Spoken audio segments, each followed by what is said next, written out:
स्वागत है आप सभी का एडवोकेट चैम्बर में।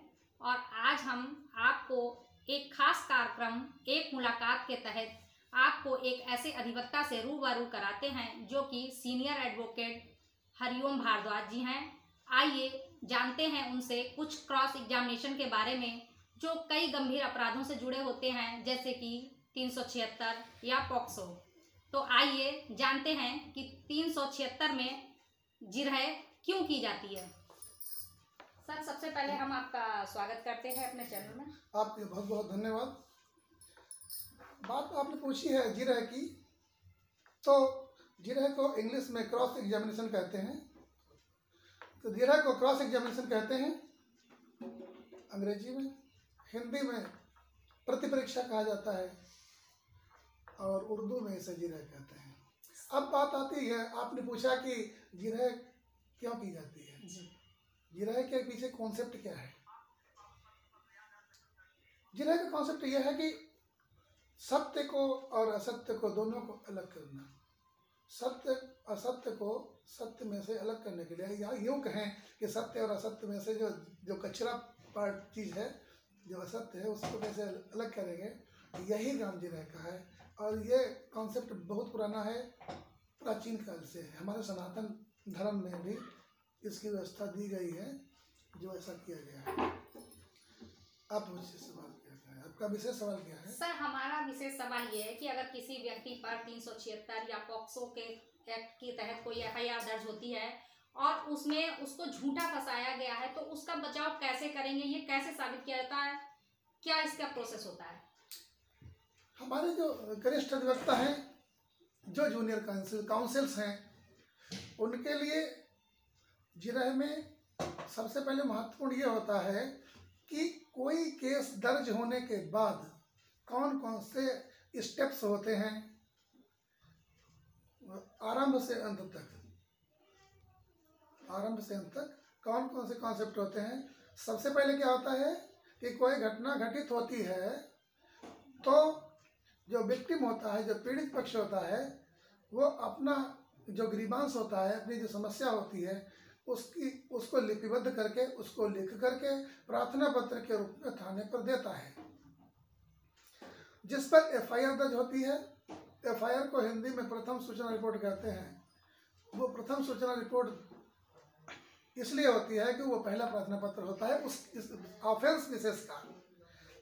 सबसे पहले प्रथम सूचना रिपोर्ट दर्ज हो जाती है। FIR दर्ज होने के बाद में फिर विवेचना होती है। ये काम विवेचक का होता है और विवेचना के बाद में ये देखा जाता है, दौरान विवेचना, कि सत्य क्या है, असत्य क्या है, इसमें दोषी कौन है और निर्दोष कौन है।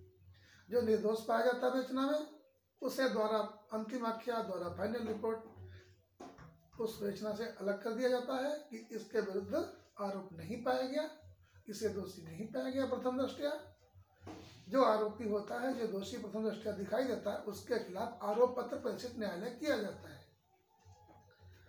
अब बात आती है उसके बाद क्या होगा। जब आरोप पत्र प्रेषित हो जाता है न्यायालय के में, तो फिर पुलिस का काम खत्म हो जाता है, विवेचक का काम खत्म हो जाता है। तब होती है कोर्ट की एंट्री। फिर सबसे पहले उस आरोप पत्र पर उसका अवलोकन करके मजिस्ट्रेट या जज, जैसा केस है, मजिस्ट्रेट ट्रायल है तो मजिस्ट्रेट, सेशन ट्रायल है तो पहले कमिट होगा फिर जाएगा। अगर स्पेशल एक्ट का मामला है तो सीधे वहीं जाएगा। जैसे SC ST का मामला है तो SC ST एक्ट के मामले में जो स्पेशल कोर्ट है SC ST कोर्ट का, वहाँ चला जाएगा। पॉक्सो एक्ट का मामला है तो पॉक्सो कोर्ट में वो चला जाएगा। गैंगस्टर एक्ट का मामला है, गैंगस्टर एक्ट को करा के चला जाएगा। जो ऑफेंस जिस कोर्ट के लिए बना है, वो वहाँ उसका ट्रायल होगा। सबसे पहले कोर्ट उस आरोप पत्र पर प्रसंज्ञान लेता है, कॉग्निजेंस लेता है। उसके बाद में आरोपी अपना जमानत करा लेता है। उसके बाद में फिर आरोप तय होते हैं, क्या जो पुलिस ने आरोप लगाए हैं वो आरोप सही है या गलत है, ये कोर्ट देखती है प्रथम दृष्टया। तब आरोप तय हो जाते हैं। आरोप तय होने के बाद में फिर एविडेंस शुरू होती है। अब बात आती है जो जहाँ से आपने शुरू किया था कि प्रतिपरीक्षा, जब जब केस में एविडेंस शुरू होती है तो सबसे पहले एविडेंस होती है प्रोसिक्यूशन की, मुद्दई पक्ष की, पीड़ित पक्ष की। तो सबसे पहला साक्ष्य का मौका होता है पीड़ित पक्ष का, उससे जिरह करता है डिफेंस काउंसिल। बचाव पक्ष जो मुलजिम का अधिवक्ता होता है, मुलजिम के लिए होता है, जो मुलजिम जिस अधिवक्ता को अपॉइंट करता है, नियुक्त करता है, वो उसके लिए जिरह करता है, प्रतिपरीक्षा करता है। अब प्रतिपरीक्षा में क्या पूछना चाहिए, सवाल कौन से पूछे जाए, कौन से सवाल न पूछे जाए, ये महत्वपूर्ण है। क्या नहीं पूछना है ये अलग पार्ट हो गया, एक क्या पूछना है ये एक पार्ट अलग हो गया। जब हम ऐसा तय कर लेते हैं कि क्या नहीं पूछना है और क्या पूछना है, तो कभी भी हमसे गलतियां नहीं होती। गलतियां कब होती हैं, जब हम ये डिसाइड नहीं करते कि हमें क्या नहीं पूछना है। कभी पूछते पूछते जो नहीं पूछने वाला होता है वैसे प्रश्न हम प्रतिपरीक्षा के समय, जिरह के समय कर देते हैं और फिर जो है अभियुक्त का नुकसान हो जाता है। इसलिए क्या नहीं पूछना है अलग उत्तर निकाल लिया, क्या पूछना है ये निकाल लिया। सर हमारा अगला क्वेश्चन है कि जब हम क्रॉस एग्जामिनेशन करते हैं तो उसमें मेन क्या चीज़ें हमको अधिवक्ता के, जो अभियुक्त के अधिवक्ता हैं, उनको देखनी चाहिए और उन पर सवाल करने चाहिए। इससे संबंधित कुछ प्रकाश डालने की कोशिश। हाँ बिल्कुल, जब प्रतिपरीक्षा शुरू होती है तब हमें ये देखना होता है कि जो प्रथम सूचना रिपोर्ट है, जो तहरीर दी गई थी उसी की प्रथम सूचना रिपोर्ट दर्ज होती है। तो उसमें क्या कहा गया है, उसमें स्टोरी क्या है, प्रोसिक्यूशन की, अभियोजन पक्ष की स्टोरी क्या है, कहानी क्या है। सबसे पहले हम देखेंगे उस कहानी को। अब उसमें ये देखा जाएगा कि इंजरी, उसने कहा कि मुझे कांटे से मारा, या कहा बांके से मारा, या कहा कि हमें सूजे से मारा, या कहा हमें भाला से मारा। तो जब किसी तहरीर में प्रथम सूचना रिपोर्ट में जो वेपन दिखाया गया है हाथ में कि फला व्यक्ति ने कांटा से मारा, फला व्यक्ति ने, ए ने बी को बांका से मारा, बी ने सी को कांटा से मारा, डी ने ई को किसी अन्य वेपन से मारा, भाला से मारा। तो अब 3 तरीके के वेपन हो गए, तो इंजरी 3 तरीके की आनी चाहिए, चोटें 3 तरीके की आनी चाहिए। अब पता लगा कि जो तहरीर है, जो FIR है, उसमें 3 तरीके का जो वेपन है, जो हथियार है वो दिखाए गए। तो चोटें तो 3 तरीके की आनी चाहिए। एक चोट कैसी आएगी, जो बांके की चोट है वो धारदार हथियार है, तो उसकी धारदार चोट आएगी, उसे कहेंगे इंसाइज्ड वुंड। इंसाइज कहते हैं धारदार के लिए। अगर रिपोर्ट में, मेडिकल रिपोर्ट में, MLPC में, अब आता थी MLPC क्या है। MLPC होता है मेडिको लीगल पुलिस केस। घटना हुई, चोट आई, पुलिस के पास गए, पुलिस की एंट्री हो गई, पुलिस ने उसका मेडिकल कराया, तो मेडिको लीगल पुलिस केस हो जाता है, MLPC होती है। कोई मामला ऐसा हुआ, ऐसी स्थिति ही नहीं बनी, पुलिस ने मेडिकल नहीं कराया, तो भाई इलाज तो कराया ही जाएगा, तो वो MLC कहा जाएगा। उसमें पुलिस की एंट्री नहीं है, लेकिन वो भी पार्ट ऑफ एविडेंस बनेगा। तो आप ये बात की आपकी क्लियर हो गई ना कि MLPC और MLC में क्या होता है। अक्सर हमारे भाई ये नहीं जान पाते हैं, कुछ जूनियर्स हैं, कि MLPC MLC में क्या होता है। यही होता है, अगर पुलिस मेडिकल कराएगी तो MLPC हुआ, मेडिको लीगल पुलिस केस। अगर हम स्वयं अपना ट्रीटमेंट कराएंगे तो जो हमारे पास मेडिकल एविडेंस है, मेडिकल हिस्ट्री है, उसे मेडिको लीगल केस कहेंगे, वह पुलिस की एंट्री नहीं है। फिर मैं ये कह रहा था कि बाकी की चोट है, धारदार हथियार की चोट है, तो चोट कैसी आनी चाहिए, धारदार हथियार चोट आनी चाहिए। अब पता लगा मेडिकल में तो वो चोट ही नहीं है, तो जब चोट ही नहीं है तो इसमें क्या है, जो प्रोसिक्यूशन स्टोरी है वो झूठी है, उसमें झूठ का तड़का लगाया गया है। उसके अलावा चलो ठीक है, अगर किसी मामले में धारदार हथियार चोट है, इनसाइड वुंड पाया जाता है, तो बात आती है कि बांका कैसा हो। बांका कैसा होता है, ये अधिवक्ता को जानना चाहिए होता है कि उसे हथियारों का ज्ञान होना चाहिए प्रारंभिक तौर पर। बाका कैसा होता है हम सबको मालूम है, उसका एक फलक होता है। तो बाका की लंबाई अधिकतम कितनी हो सकती है, अधिकतम हो सकती है 1 फीट, इससे ज़्यादा बाका नहीं हो सकता।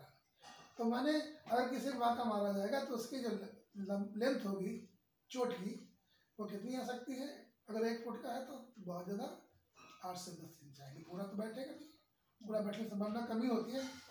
अगर जो है 8 इंच का है तो 6 इंच, कम से कम 1-2 इंच का मार्जिन इधर उधर लंबाई में रहेगा। अब बात होती चौड़ाई। पता लगा ब्लेड से किसी निशान बना दिया, इनसाइड वुंड तो वो भी आएगा, लेकिन अब बाका का भी इनसाइड वुंड आएगा। इनसाइड वुंड की पहचान क्या होती है, अगर क्लियर कट है, उसके जो किनारे हैं मुड़े हुए नहीं हैं, तो वो इनसाइड इंजरी कही जाएगी, धारदार चोट कही जाएगी। तो ब्लेड की जो चौड़ाई होगी इंजरी की बहुत ज़्यादा होगी, कितनी, मोस्टली 1 mm के 0.2 mm के अंदर होगी, 0.1 mm के अंदर होगी। तो ब्लेड की जो धार होती है बहुत महीन होती है, तो 0.1 mm के पास होगी, इससे ज़्यादा नहीं हो सकती। बाकी की चौड़ाई क्या होगी, वो 1 mm या 2 mm तक हो सकती है, ज़्यादा गहरा बैठ गया और 2 mm तक हो जाएगी चौड़ाई। अब पता लगा किसी में जो है 0.1 mm ही इंजरी आई हुई है, वो कह रहा है आपने बाका मारा है, तो बाका कनेक्ट नहीं होगा, उस हिसाब से प्रश्न किया जाएगा। क्या प्रश्न किया जाता है, ये तो इतनी बात बताया जाना संभव नहीं है इसमें, क्योंकि फिर बहुत लंबा एपिसोड हो जाएगा, लेकिन मेन चीज़ आनी जरूरी है, तो ये चीज़ होती है। फिर बात आती है कि अगर एक आपने जो है बाका देखा होगा जो आगे से ऐसे करके मुड़ा होता है इस तरीके से, जो साउथ इंडिया में चलता है, जिससे आमतौर पर जो है नारियल को काटा जाता है।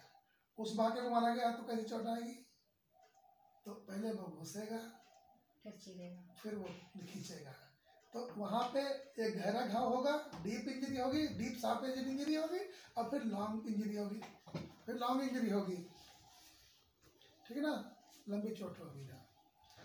उस चोट का जो साइज होगा वो बता दे, हर चोट का साइज ये बताता है what type of weapon has been used at the time of occurrence, घटना कारित करते समय अभियुक्त की ओर से किस तरीका का वेपन इस्तेमाल किया गया है, प्रयोग किया गया है, ये इंजरी खुद चीज की बताती है, जैसे मैंने बताया जैसे।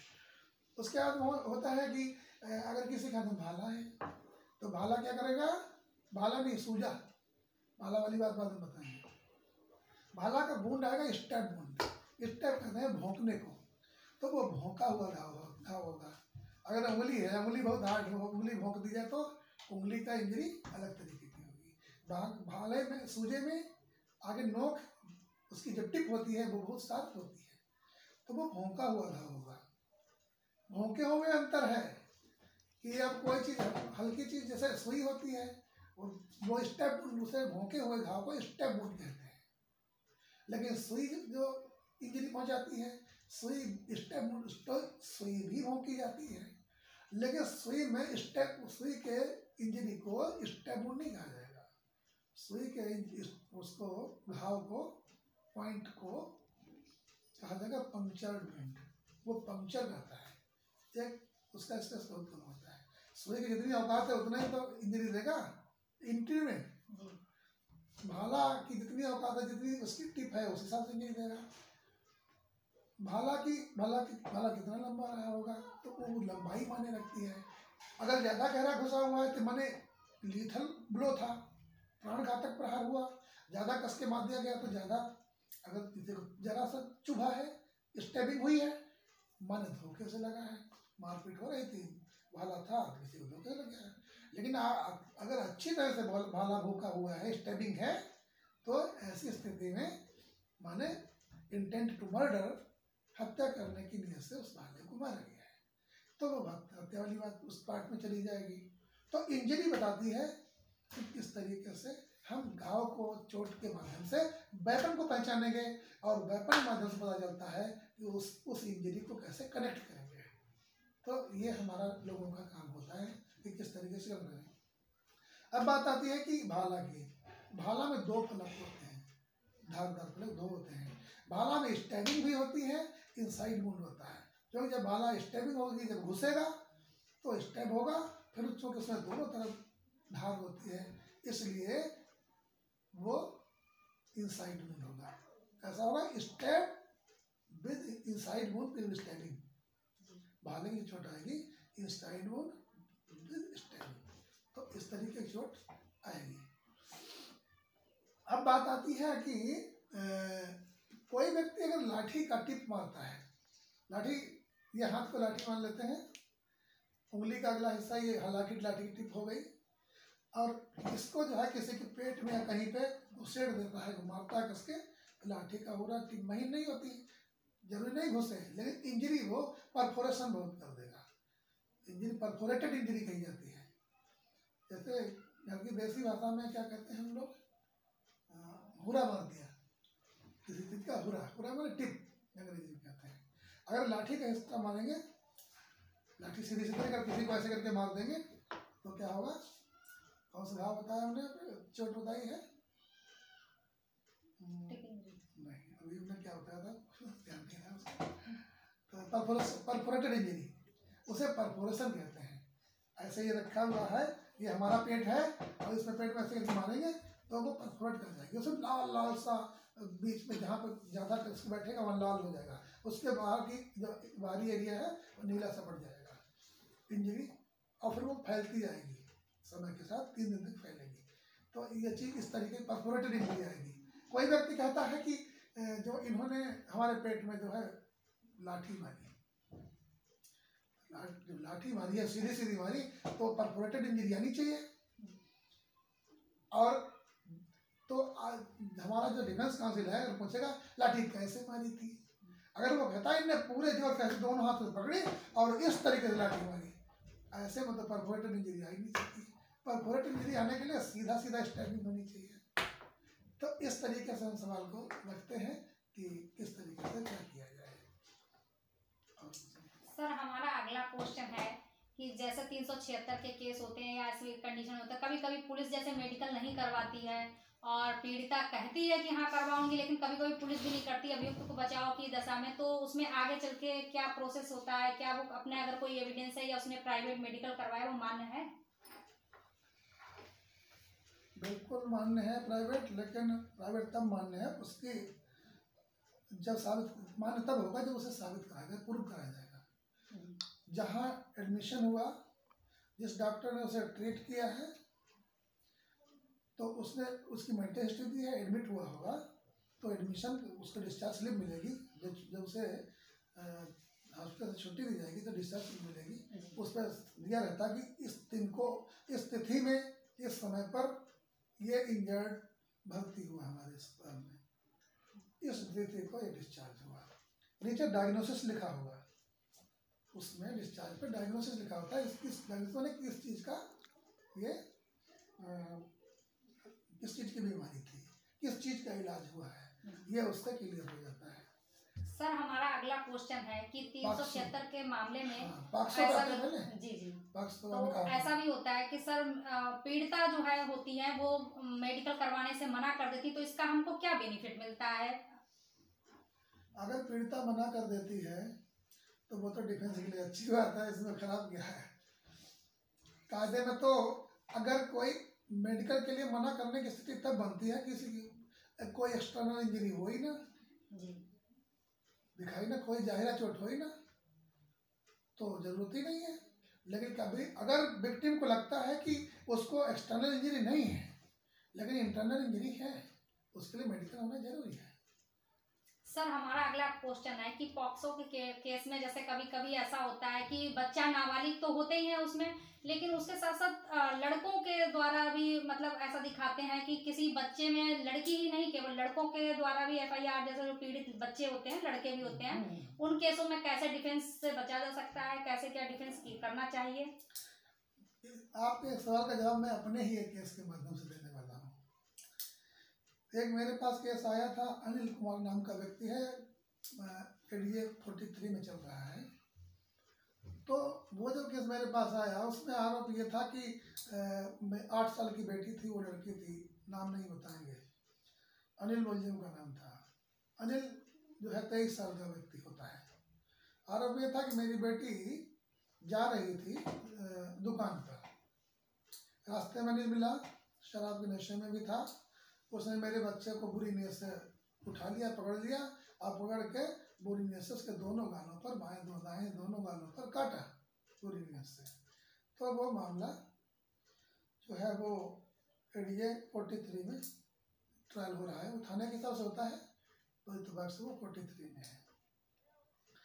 अब बात आती है कि सवाल कैसे पूछे जाते हैं, हम डिफेंस कैसे करें। जब मैंने बेल लगाई थी तो मेरा जूनियर देख के आया था कि इसमें सब तो कुछ निकल नहीं रहा है, इसने तो दोनों कालों काटा हुआ है, अब काटी हुई चोट है, इसके बेल होना बड़ा मुश्किल हो जाएगी, ऐसा हो गई हाई कोर्ट से हो। अरे चलो देखते हैं मेडिकल, हम देखते हैं, देख लें फिर बता दें। मेडिकल जब मैंने देखा तो जब मेडिकल रिपोर्ट को मैंने प्रयोग किया, देखा, पढ़ा, तो उसमें कहीं पर टीथ बाइट इंजरी नहीं थी। कोई व्यक्ति आरोप लगाता है कि दांत से काटा, उड़ने से चोट मौजूद है, तो दांत की चोट तो आनी ही चाहिए जी। लेकिन दांत की चोट कैसी आनी चाहिए? उसे दांत की चोट को टीथ बाइट इंजरी कहते हैं। जैसे अगर कोई स्नेक काट लेता है, सर्पदंश होता है, किसी को सांप काट लेता है, सर्पदंश की इंजरी होगी तो कैसे होगी? स्नेक बाइट इंजरी कही जाती है। स्नेक माने सांप, बाइट माने काटा। और स्नेक बाइट इंजरी कैसी होती है? उसमें 3 दांत आते हैं, 2 वैसे दांत होते हैं नीचे के, एक ऊपर का होता है जो विश्व वाला होता है। तो 3 दांत अगर दिखाई दे रहे हैं तो वो स्नेक बाइट इंजरी कही जाएगी। अगर कोई सिंगल अगर आ रहा है तो इसका मतलब और वो उसको नशा भी वगैरह होता है, थोड़ा अलग महसूस होता है, तो मैंने किसी और ने काटा, स्नेक नहीं काटा। स्नेक अगर काटेगा 3 पॉइंट आएंगे, 3 इस टाइप में आएगी, 3 पंचर होंगे उसमें, नीचे 2 होंगे, ऊपर वैसे होंगे, जब त्रिकोण होता है उस टाइप से। तो उसमें जो है टीथ बाइट इंजरी नहीं थी, उसमें लिखा था कंट्यूज्ड इंजरी। कंट्यूजन कहते हैं नीलगु चोट, डॉक्टर ने लिखा था मेडिकल में कंट्यूज्ड इंजरी। अब बताइए कंट्यूजन कैसे आ सकता है? कंट्यूजन तो तभी आएगा जब कोई व्यक्ति जो है, कंट्यूजन तभी आएगा जब कोई ठोस वस्तु कहीं लगे तो कंट्यूज्ड इंजरी आएगी, नीलगु चोट आएगी।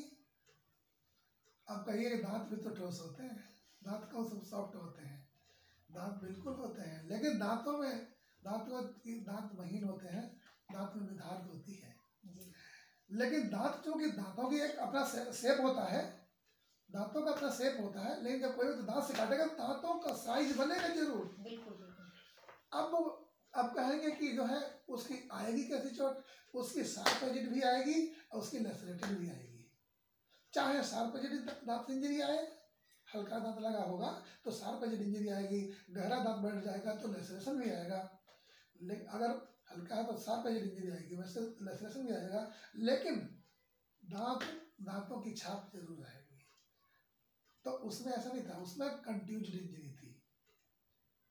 तो मैंने यही डॉक्टर साहब पूछा, मैंने बेल में भी यही कहा था कि सर देखिए इसमें जो है कंट्यूज्ड इंजरी है, दांत से काटेंगे तो टीथ बाइट इंजरी होनी चाहिए, यहाँ तो लिखा है कंट्यूज्ड इंजरी।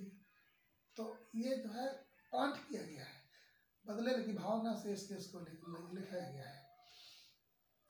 और जब डॉक्टर साहब से बात जिरह हुई तो मैंने यही पूछा था केवल कि दांत से काटी हुई चोट कैसी होनी चाहिए, तो उन्हें लिखे हुए बैठे थे कंट्यूजन। जवाब जिरह में दे रहे थे, क्रॉस एग्जामिनेशन दे रहे थे कि जो है लेसरेटेड इंजरी आएगी, ठीक है, और लिखे हुए थे कंट्यूजन। लेसरेशन आएगा तब जब बहुत गहरा होगा। उस बच्चे की जो चोट थी, जो चोट के साइज मैंने साइज कर दिया था, जो मेडिकल रिपोर्ट में चोट का साइज था वो लेसरेटेड साइज नहीं था।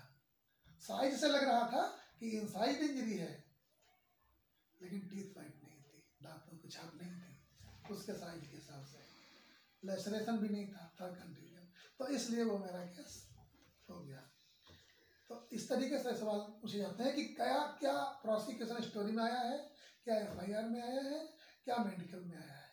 डिफेंस हमें लेना पड़ता है जो FIR है और जो हमारी FIR है, जो मेडिकल है, दोनों को कोऑर्डिनेशन उसको मेल करके देखते हैं, कॉर्पोरेट करके देखते हैं कि कहाँ से हमें क्या मिल पा रहा है।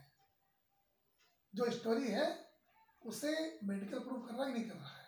अगर स्टोरी को मेडिकल प्रूफ कर रहा है तो सजा हो जाएगी उसमें। और अगर मेडिकल कुछ और कह रहा है कि बस ये स्टोरी कुछ और कह रही है, मैंने एक जो है लड़िया का पहिया एक तरफ जा रहा दूसरा दूसरी जाएगा तो क्या होगा, तो फिर मुझे बरी होगा, दोष मुक्त होगा। तो ये स्थिति आती है। और ऐसे ही वो मैंने जो परफोरेशन बताया था, एक मेरे पास बेल आई थी, मैं बेल करी थी तेज सिंह राणा साहब के यहाँ। उसमें कहा था कि पेट पर जो है वो लाठी मारी सीधी सीधी, लेकिन उससे उसकी आंख फट गई। तो जब उसका एक्सरे कराया गया तो एक्सरे के आधार में डॉक्टर ने जांच लगाई थी। और जो अल्ट्रासाउंड रिपोर्ट थी उसमें इंटेस्टिनल ऑब्जर्वेशन था। अब आप देखिए कि आंत कब फटती है, जब एसिड बहुत ज़्यादा पेट में बन जाए तब आंत फटती है। मोस्टली ऐसा देखा गया है, जो एसिड का पेशेंट होता है और ज़्यादा एसिडिक मरीज होता है, गैस की समस्या होती है, तो उसकी आंत और आंत धीरे धीरे कमजोर हो जाती है तो आंत फटती है। भाई अगर कोई व्यक्ति सीधे सीधे लाठी मारता है तो वो तो परफोरेशन आएगा, लेकिन उसके पेट में परफोरेटेड इंजरी नहीं थी, इंटेस्टिनल ऑब्जर्वेशन था उसमें अल्ट्रासाउंड रिपोर्ट में। अब आप देखिए एक्सरे एक्सरे काम क्या है, जो हार्ड पार्ट है, जो बोनी हार्ड कोई चीज हो, लाठी और लाठी फोटो खींचो तो फोटो उसमें आ जाएगा, हड्डी फोटो खींचो हड्डी आ जाएगी उसमें, लेकिन मांस थोड़े आ जाएगा। तो क्या एक्सरे में मांस एक्सरे में आते आ सकती हैं? नहीं।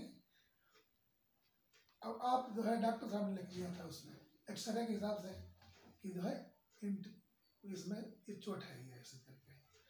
तो मेरे पास यही मिल गया था कि जो अल्ट्रासाउंड था उसमें इंटेस्टिनल ऑब्जर्वेशन था। इंटेस्टिनल ऑब्जर्वेशन कब होता है? जब पेट गैस्ट्रिक था, तो दिन से एसिड का मरीज था, उसकी गैस की वजह से उसकी आंत फट गई। आंत फट गई तो उसने उसका उस तरीके से केस लिखा दिया, मुकदमा कर दिया था कि ऐसे से हुआ। तो लेकिन उन्हें स्टोरी क्या बनाई कि लाठी मारी, फट सकती उससे, फटेगी तो उसके लिए फिर अंदर घुसना जरूरी है, परफोरेटेड इंजरी उसको थी ही नहीं। तो मैंने ये कहा था कि एक्सरे का काम ये नहीं है कि हाथ को डिटेक्ट करना, एक्सरे काम तो हड्डी को डिटेक्ट करेगा ना, हाथ को डिटेक्ट करेगा। अल्ट्रासाउंड का काम है जो मस्कुलर पार्ट है उसको डिटेक्ट करे। तो इस तरीके से मेरा वो मुस्लिम बच गया था। इस तरीके से सवाल किए जाते हैं कि क्या स्टोरी में है, प्रोसिक्यूशन स्टोरी में, और क्या मेडिकल कहता है, उस हिसाब से डिफेंस लिया जाता है, ठीक ना। लेकिन ये नहीं बताया जा सकता कि ये सवाल पूछा जाए, सवाल तो कुछ भी पूछा सकता है। हम जो सवाल पूछेंगे जैसे पूछेंगे सही वैसे ही जवाब आएगा, जरूरी है नहीं, कभी कोई एडवर्स भी आता है। लेकिन सवाल ऐसे डाले जाते हैं कि दोनों को अलग करना है, सच्चाई आएगी कैसे। तो आज हमने जाना सर से कि सबसे इम्पोर्टेंट क्या चीज होती है, और उन्हीं चीजों पर आज हमने पॉक्सो में एक चीज छूट गई है, वो बहुत जरूरी है जी कि पॉक्सो में डिफेंस काउंसिल को क्या करना चाहिए पूछने में महत्वपूर्ण, सबसे पहले महत्वपूर्ण क्या होता है कि जो विक्टिम है वो माइनर है या नहीं। पॉक्सो तभी आएगा ना जब माइनर होगा। अब हम मेजर कैसे बनाएंगे उसको, उसकी टेस्टिंग कैसे करेंगे ये मेजर है जी, ये तो इम्पोर्टेंट क्वेश्चन और ये माइनर है या नहीं है, ये सबसे महत्वपूर्ण चीज़ है पॉक्सो केस में। ये बहुत पहले देखा जाएगा।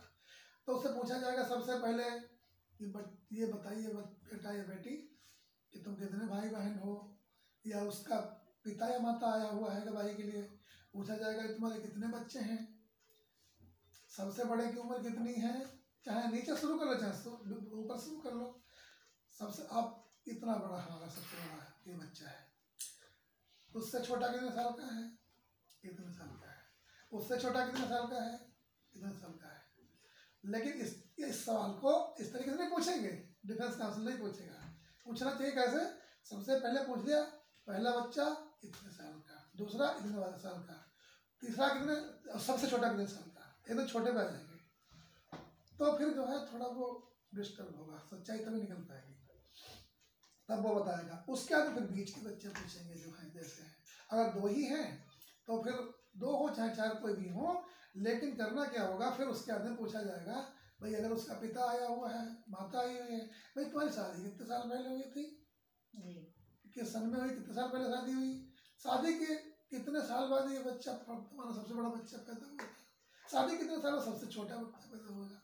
जब ऐसे पूछा जाएगा तो निकल आएगा कि उसकी उम्र कितनी है रियल में। ऐसे उम्र बढ़ भी जाती है और ऐसे उम्र घट भी जाती है। जी जी जी। इस तरीके से बच्चा डिफेंड किया जाता है। तो आज हमने सीनियर एडवोकेट जी से जाना कि हमें डिफेंस में केसों में किस तरह से क्या क्या चीज़ देखनी चाहिए और मेडिकल से कैसे उसको अटैच करना चाहिए अपनी क्रॉस एग्जामिनेशन को। ऐसे ही हम आपको अन्य अधिवक्ताओं से रूबरू कराते रहेंगे। तब तक के लिए बने रहिए एडवोकेट चैम्बर के साथ।